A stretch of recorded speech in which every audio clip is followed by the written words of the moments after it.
Hey everybody, and thanks for tuning in again to On the Ground with River Valley Co-op. Today I have with me Mr. Rick McCulloh. Rick, how you doing? Good. How you doing, Dylan? Not too bad. So Rick, will you talk to everybody, explain a little bit, where do you office, what do you do? I'm an agronomy manager. My office is in DeWitt, and I service customers in Eldridge, DeWitt, and Lost Nation area. Kind of all over the place then. It does. Keeps me going a lot of times. I can tell. So Rick and I, we're going to talk to you a little bit about herbicides. So Rick, the weather that we've been having the last week or so, we've really been getting a lot of rain. What are you talking to your customers about right now because of that? Dylan, funny how you say that is. In the last week, we've had a lot of phone calls I have about what are we going to do with our herbicides. We're standing in a field right now today that, as you can see, we got a lot of weeds that are out there that are growing. And I'm first going to start talking about soybeans is my plan here. I'm going to talk about dicamba. And some of the fields that we've already sprayed, we got a residual down on it. And there are fields that are running naked right now at this point that doesn't have nothing. And so on the dicamba trait herbicides, I'm looking to maybe put them products as my first pass spray so we can get things cleaned up, because of the simple fact is by spraying 2,4-D with our residual products, you got to wait that 7 days before you can come in and plant soybeans. And so with the dicamba, the farmers can spray, we can spray today, they can be planting tomorrow, the next day, and make them a lot happier. Right. So basically the idea behind it is, because of the weather and we weren't able to get out and get those burn downs on using 2,4-D, we need to tweak our plans.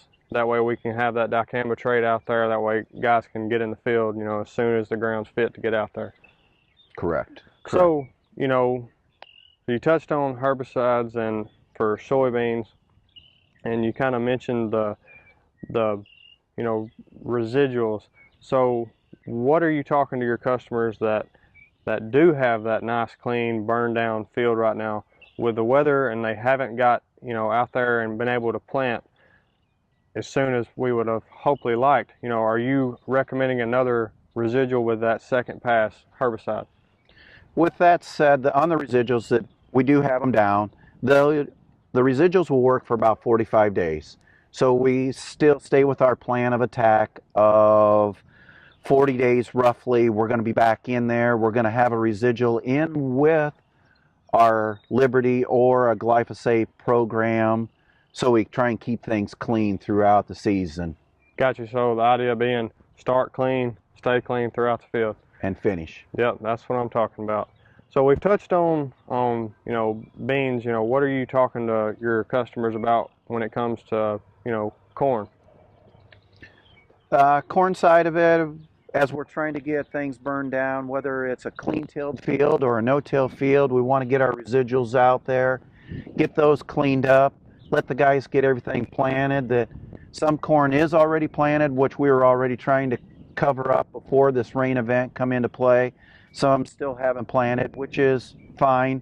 Now we just got to go forward, finish our residuals in, and then plan on coming back when the corn starts emerging, because with this ground temperature being a little bit colder, the corn isn't coming out of the ground near as fast. Once it gets up to the stage of that B3 stage or above to 7, we're going to want to start doing post applications and clean up any grass or broadleaf weeds at that point. Yep. Again, sounds just like soybeans. We want to start clean, and we want to stay clean as the season goes on and finish strong. Well, Rick, I really appreciate you being on today. Is there anything else that you would like to talk to your customers about?